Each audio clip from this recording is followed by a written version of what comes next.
Bismillahirrahmanirrahim. Assalamualaikum warahmatullahi wabarakatuh. Alhamdulillah, alhamdulillahi rabbil alamin. Wa bihi nasta'inu ala umuri dunya wad din. Salatu wassalamu ala asyrafil mursalin nabiyina Muhammadin wa ala alihi wa ashabihi ajma'in. Amma ba'd.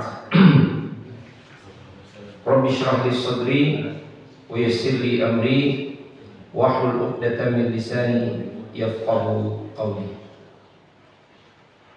Jemaah subuh yang dirahmati oleh Allah Subhanahu wa taala, di antara perkara yang teramat penting untuk menjadi bagian daripada pendidikan kita, termasuk di antaranya adalah pendidikan kepada anak-anak kita, adalah mendidik mereka untuk senantiasa cinta kepada Rasulullah Shallallahu Alaihi Wasallam. Berbeda dengan ideologi atau ajaran-ajaran lain yang kita kenal, Islam memberikan contoh teladan yang hidup dan bukan sekedar teori.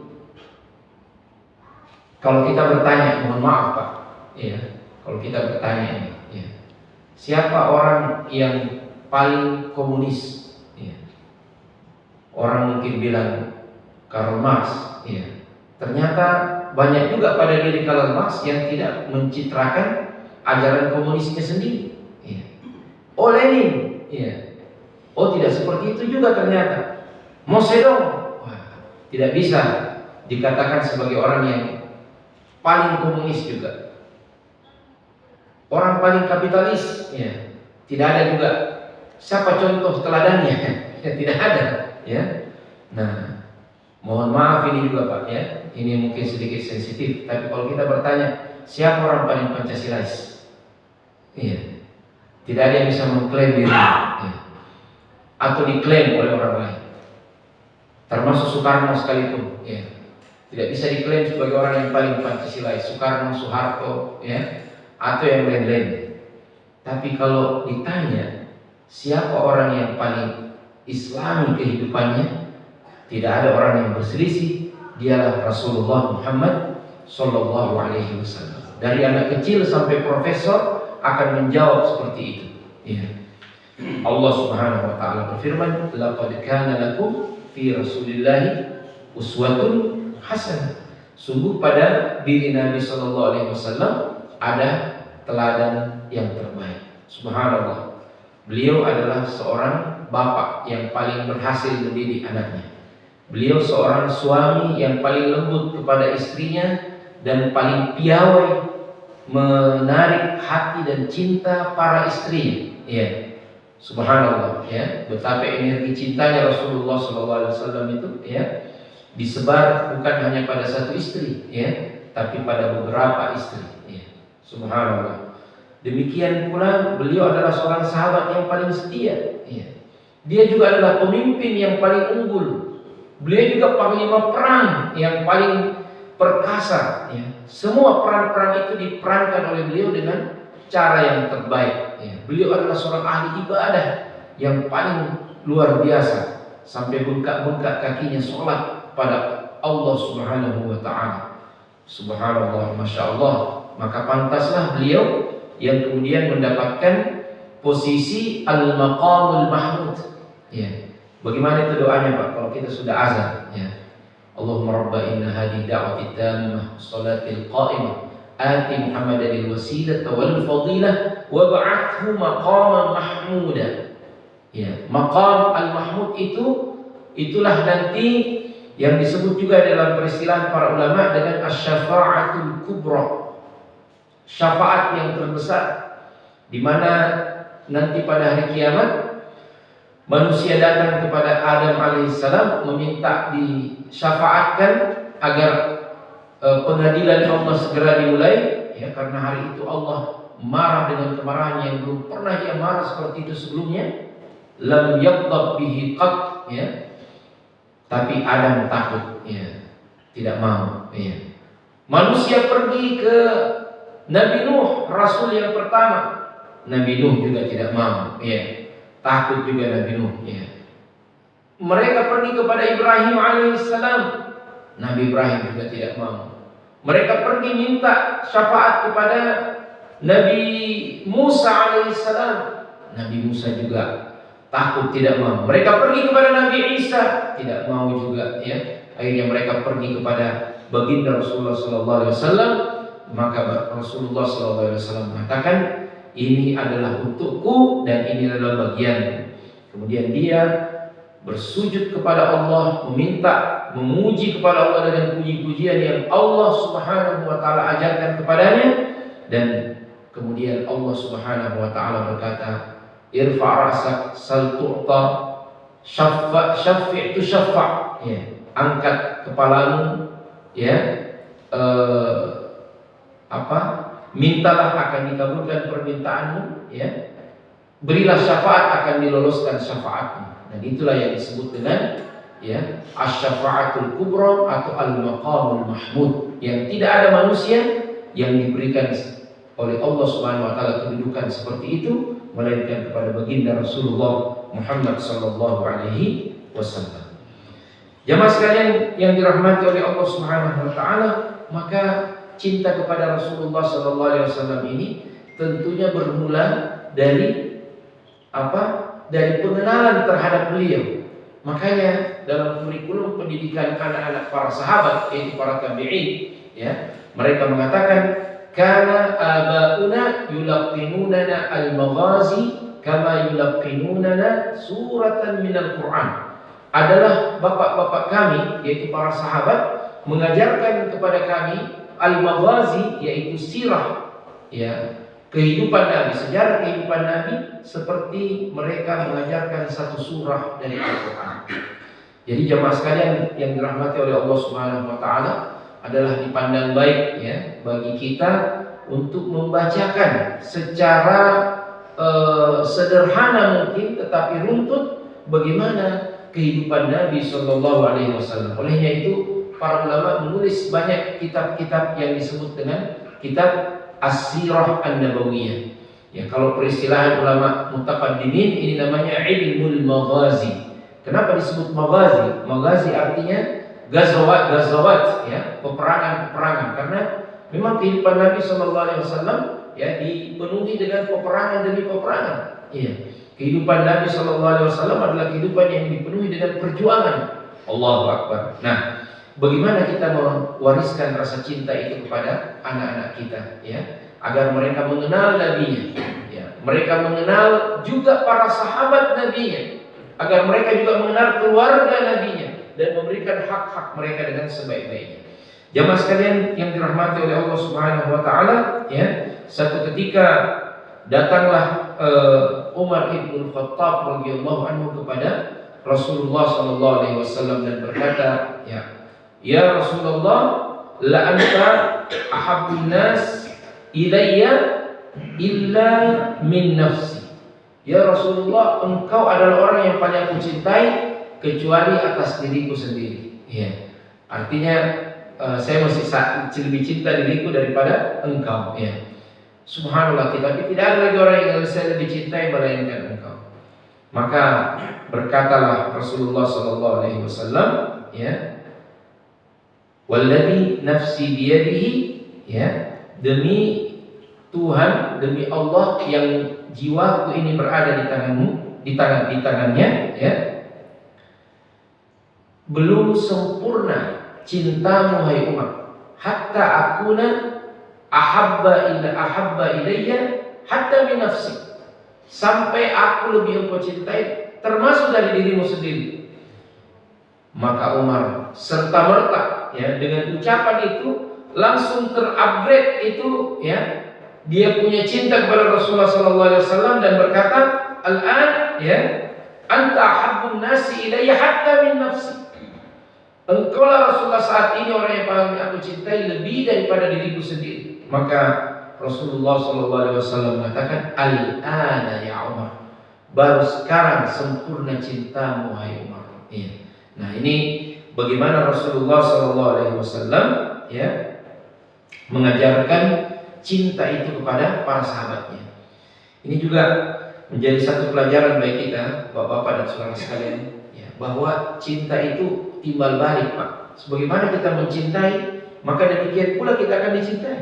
Iya, subhanallah. Di dalam satu riwayat, ya ini dalam periwayatan para ulama ilmu hadis, ada yang disebut dengan silsilatul muhabbah, ya, rangkaian cinta, ya, untaian cinta dari satu perawi kepada perawi yang lainnya, periwayat hadis yang lainnya.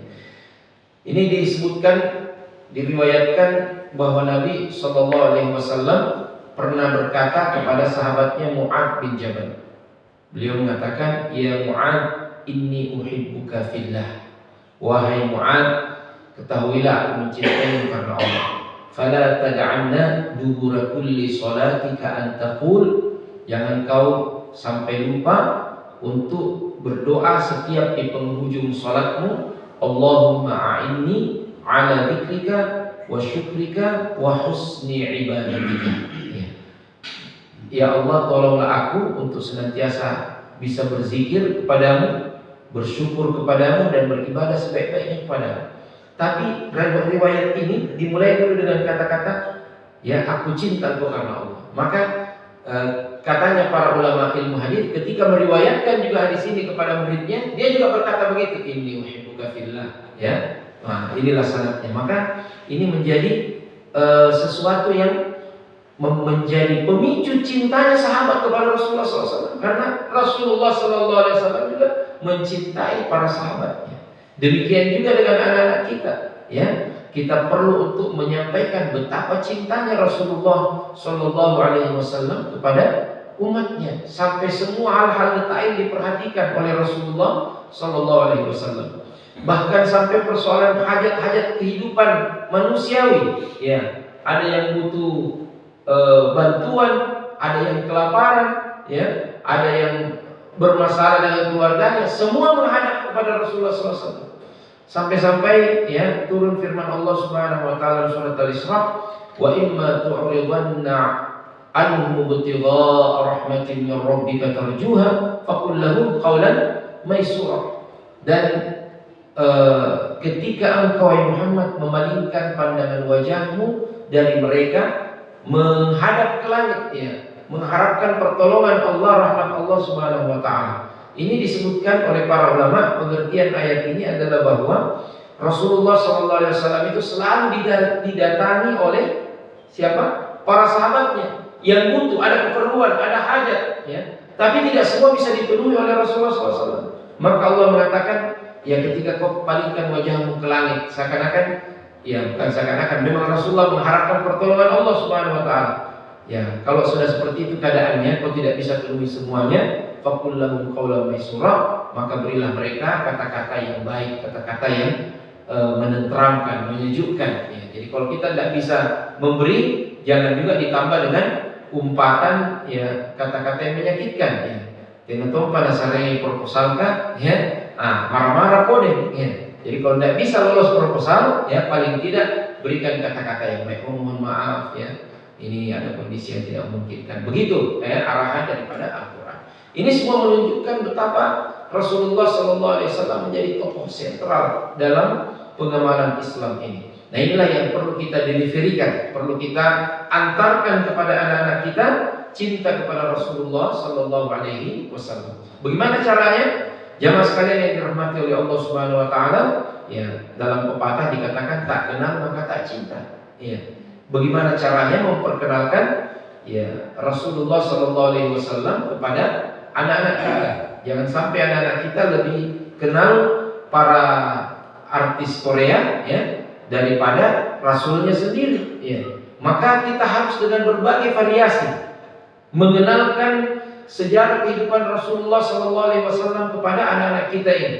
Kita ceritakan, saya masih mengingat ibu saya itu sebelum tidur waktu masih kita kecil, dia bacakan buku itu kisah 25 Nabi dan Rasul, ya, terutama kepada kehidupan Nabi SAW.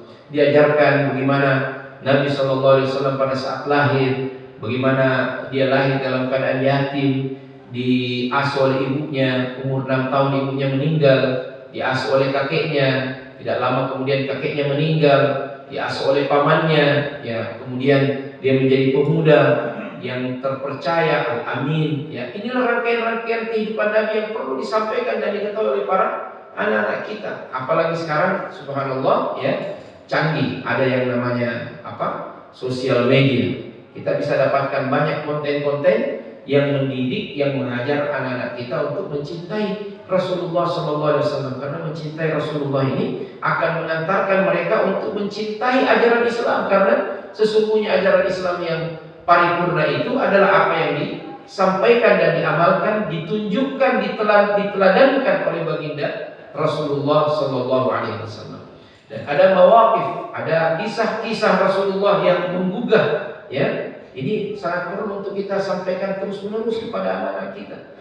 Bagaimana pemaafnya Rasulullah SAW, bagaimana keperwiraannya Rasulullah dalam peperangan, bagaimana Rasulullah menyayangi anak-anaknya, bagaimana Rasulullah SAW menjadi sahabat yang setia, bagaimana Rasulullah memimpin pasukan, bagaimana tawakalnya Nabi SAW. Bayangkan ketika orang Quraisy itu, orang kafir itu, ya, yang sudah menawan Nabi SAW, kemudian Rasulullah SAW, ya, diancam oleh orang itu dan berkata, sekarang siapa yang akan menolongmu wahai Muhammad?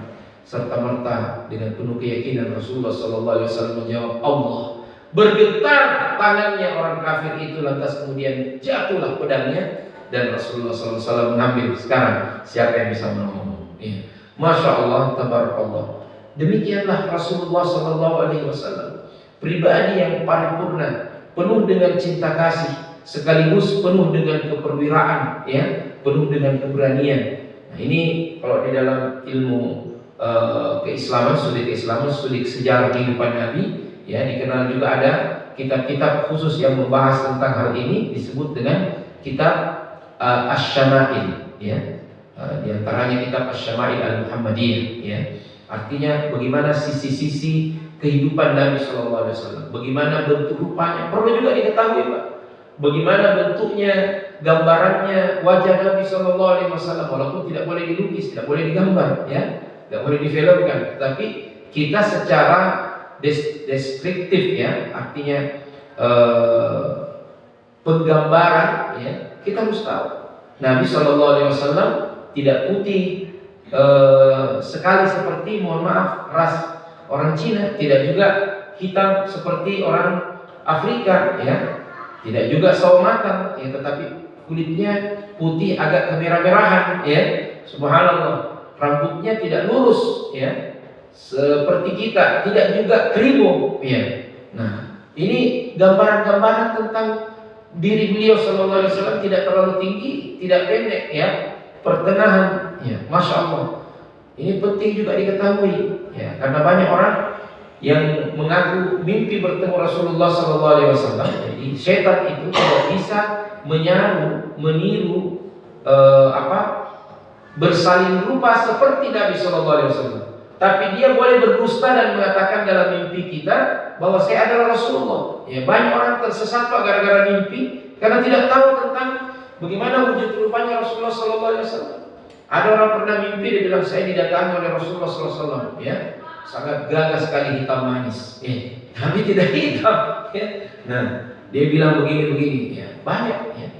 Ada di Kuwait, ya, teman pernah cerita, ada orang India Hindu masuk Islam gara-gara mimpi, ya, masya Allah, alhamdulillah, dia dapat petunjuk melalui mimpi dan murtad kembali juga gara-gara mimpi, ya. Nah, jadi subhanallah, ini mimpi, ya, memang ada yang namanya mimpi yang benar, tetapi ada juga mimpi dari setan, ya, termasuk mimpi orang mengatakan mimpi bertemu ini, bertemu itu, ya. Nah, itu juga bisa setan mengelabui kita, ya, makanya perlu ilmu. Demikian juga kita mencontoh Nabi SAW pada seluruh gerak-geriknya, ya, bagaimana dia bermuamalah. Sekarang ini paling banyak problema pada keluarga, Pak, ya, banyak keluarga-keluarga muda, tingkat perceraian, ya, tinggi di keluarga muda, ya, antri di pengadilan agama orang cerai, ya, subhanallah, ada pasangan yang baru beberapa bulan menikah cerai, ya. Ada yang sudah lama juga. Kenapa ini seperti ini? Ya ternyata salah satunya penyebabnya itu adalah tidak terwujudnya keharmonisan rumah tangga. Kenapa? Salah satunya adalah banyaknya terjadi KDRT, kekerasan dalam rumah tangga, terutama dari mohon maaf para suami-suami yang tidak bertanggung jawab. Ya. Ini dicela oleh Nabi SAW. Suami-suami itu memang katanya ada sebagian di antara kalian itu yang bersikap keras kepada istrinya di siang hari, malam hari minta jatah. Ya. Nah itu dicela oleh Nabi SAW. Beliau mengatakan khairukum li ahlihi wa ana khairukum li ahli. Nah, ini semua menjadi role model, menjadi gambaran tentang pribadi yang paripurna ini. Ini perlu untuk diajarkan sejak kecil kepada anak-anak kita untuk tidak berlaku keras kepada perempuan, ya, tidak berlaku kasar kepada adik-adiknya yang perempuan, kepada ibunya, kepada siapapun. Dari mana dia dapatkan contoh itu? Ya, dari apa yang kita ceritakan dari pribadi Nabi SAW dan apa yang kita upayakan untuk kita teladankan kepada mereka. Bagaimana bersikap lembut kepada ibunya. Dia lihat bapaknya bersikap lembut kepada ibunya. Dia lihat bapaknya bersikap lembut kepada orang-orang lain. Inilah yang akan terwarisi, ya. Nah, jemaah sekalian yang dirahmati oleh Allah Subhanahu wa taala, ya. Inilah cara kita untuk menyampaikan cinta ini kepada anak-anak kita. Jadi intinya adalah bagaimana kita dengan kreatif, ya, menyampaikan sejarah kehidupan Nabi SAW dan juga diberikan variasi dengan menceritakan peristiwa-peristiwa, kisah-kisah Nabi SAW. Banyaknya itu mau dicerita, Ustaz. Memang begitu sebagai seorang orang tua.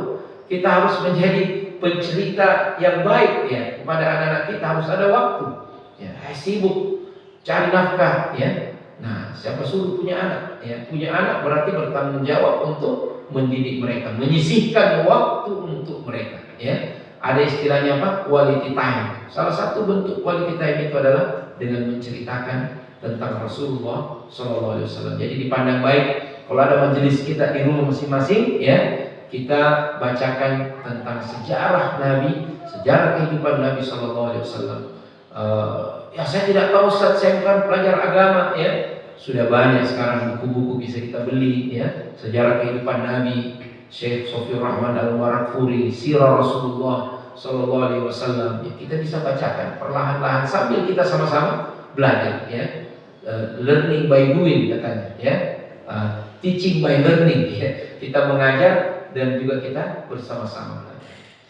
Saya kira ini saja dulu yang dapat kami sampaikan dalam kesempatan yang berbahagia ini. Semoga ada manfaatnya bagi kita semua. Hadanallahu wa iyyakum ajma'in. Jika ada yang ingin didiskusikan atau disampaikan, saya persilakan. Ya. Silakan, Pak. Ya. Kalau tidak ada, ya, kita cukupkan sekian. Silakan, Pak. Assalamualaikum warahmatullahi wabarakatuh. Waalaikumsalam. Pertanyaan saya begini, apakah hanya beristri satu berarti kita tidak meneladani Rasul? Ya. Ini Yang kedua, ya berat juga ini, ya, pertanyaan. yang kedua, sekarang kan banyak orang-orang Arab yang mengaku keturunan Rasul. Seperti kan jaksa minggu lalu, bagaimana cara kita memperlakukan dia secara wajar? Karena saya lihat sekarang cara kita memperlakukan mereka itu secara sangat berlebihan, termasuk kuburan-kuburan yang dihiasi dengan bunga-bunga, lantas ada menganggap bahwa seolah-olah itu raudhah, sama apa namanya, sama kedudukannya dengan raudhah. Iya, baik. Jadi yang pertama ini orang beristri satu, Pak, sunnah juga. Rasulullah SAW menikah umur berapa tahun, Pak? 25 tahun. Ya. Khadijah itu meninggal kira-kira tahun ke-7 kenabian. Jadi dari umur 25 tahun sampai 40 tahun itu berapa tahun, Pak? 15 tambah 7 ya 22 tahun. Jadi 22 tahun Nabi Shallallahu Alaihi Wasallam cuma satu istrinya, Khadijah. Nanti Khadijah meninggal, beberapa saat lamanya baru Rasulullah menikah lagi. Iya. Jadi kemudian setelah itu menikahi beberapa perempuan. Jadi saya sampaikan menikah satu ada sunnahnya. Iya. Kenapa? Itu yang tidak tersampaikan biasa. Iya. Jadi menikah satu itu sunnah juga. Poligami sunnah juga. Life is the choice. Ya. Nah, hidup ini pilihan. Ya. Bagi kita yang berani, bagus sekali itu poligami. Ya. Karena bisa membagikan kebahagiaan kepada banyak perempuan. Ada yang bertanya, bagaimana caranya membagi cinta itu, Ustaz? Saya bilang cinta itu tidak dibagi, dikali. Ya. Jadi kalikan cintamu kalau, ya. Jadi kalian tanya kan, bagaimana itu? Ada saya pernah bawakan materi namanya fikih poligami. Ya. Nah, dia bilang bagaimana caranya membagi cinta? Saya bilang cinta itu tidak dibagi, dikali, ya, dan ditambahkan. Seperti itu. Jadi tapi saya ya kalau kita orang-orang penakut ya cukup satu ya. Ini kan Quran yang bilang wa in khiftum. Kalau kau takut ya. Ya, wa in khiftum takutnya di sini dipuji Pak, bukan takut yang dicela ya. Wa in khiftum alla ta'dilu ya fawahidah. Kalau kau takut untuk tidak berlaku adil, maka cukup satu. Nah, ada seorang ulama dari mazhab Syafi'i namanya Imam Ar-Ramli ya.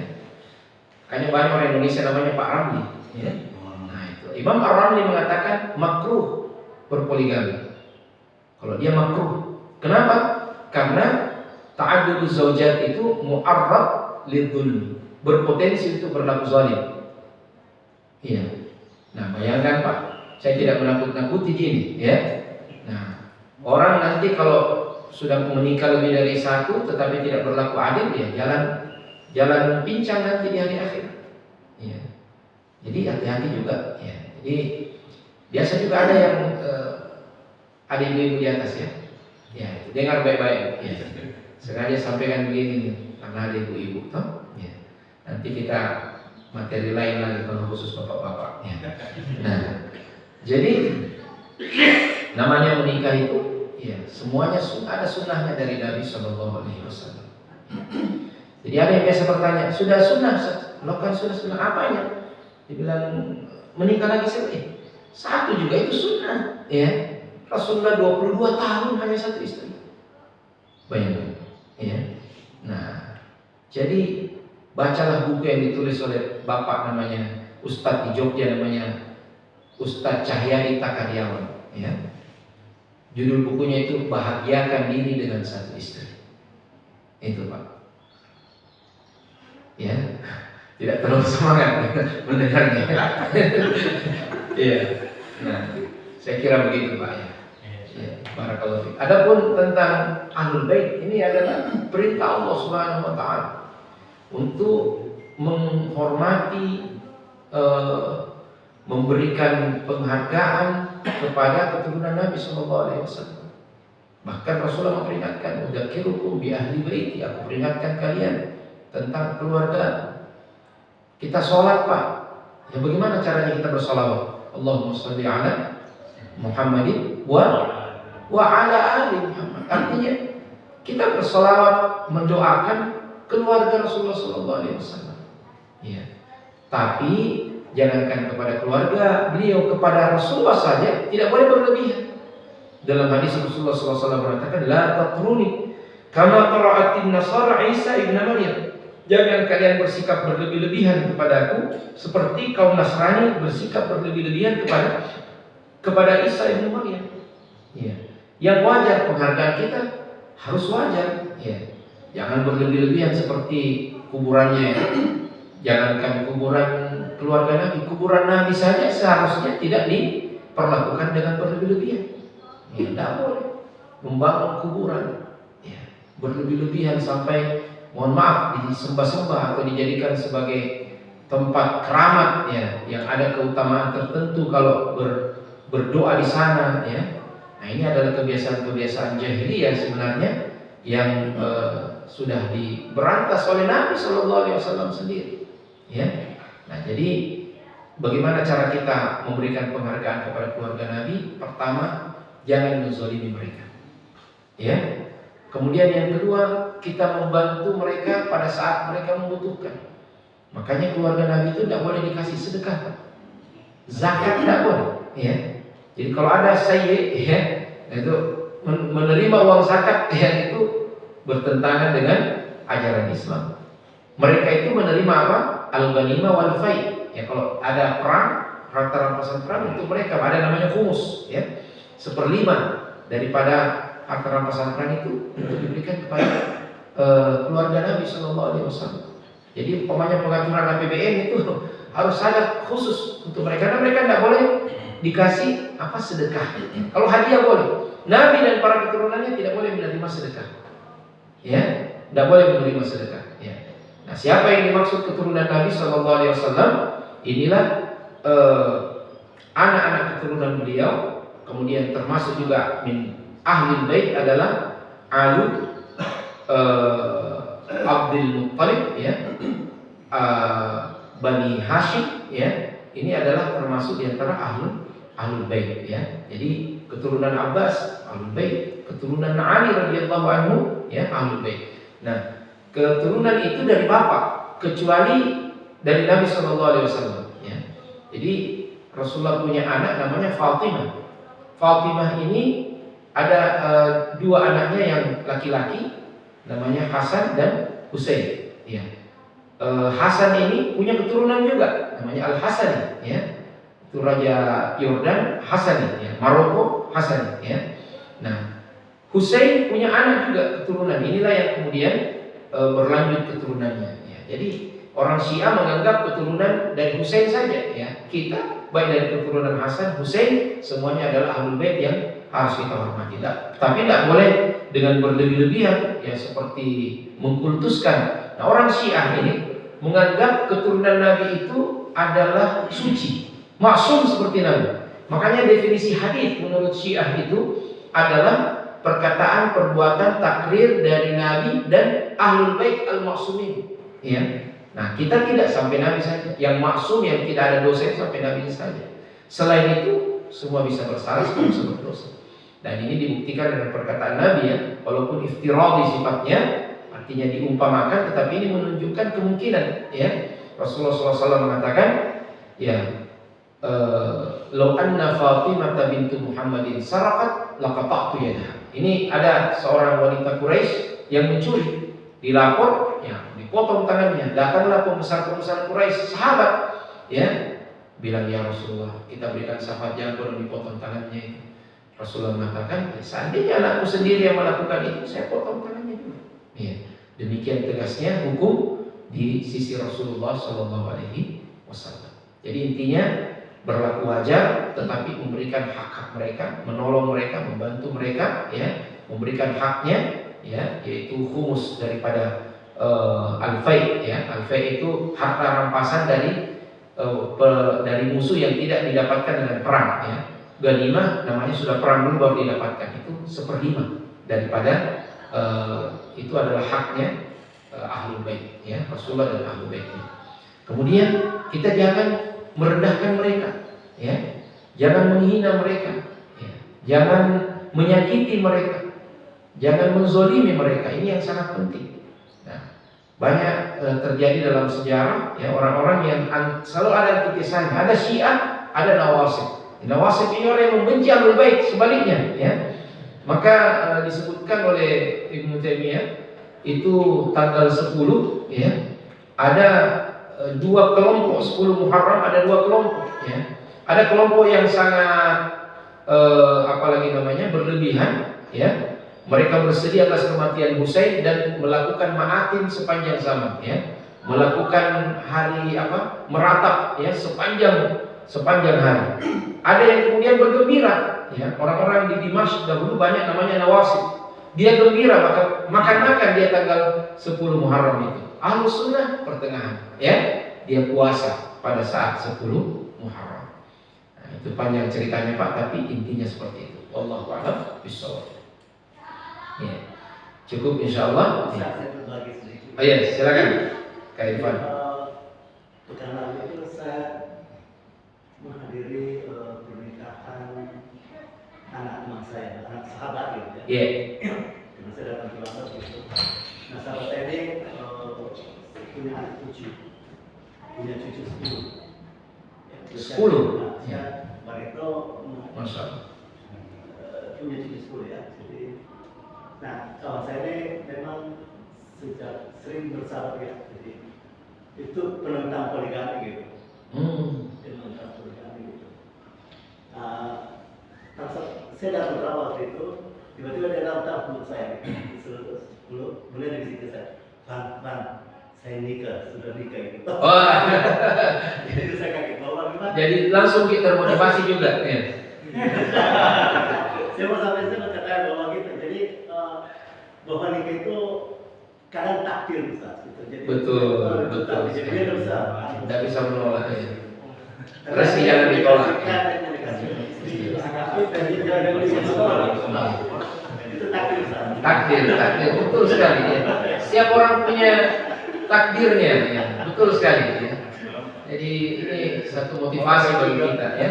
Jadi ada yang sudah 10 cucu baru kawin lagi. Ini memberi peluang ya bagi yang masih 5 cucunya ya.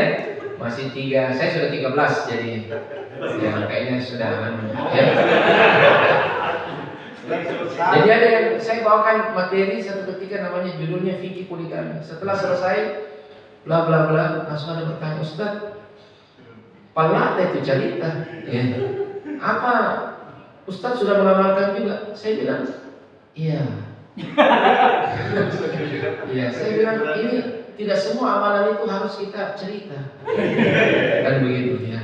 Cara-cara ngeles saja. Ustaz, kalau Nabi kan meninggal dulu istrinya baru dia menikah, masalahnya sekarang belum dia meninggal, bahkan lagi bahagianya cari lagi gitu kan? Ya begitu juga begitu. Ya ada Rasulullah kan yang periode berikutnya istrinya belum meninggal dia kawin lagi juga.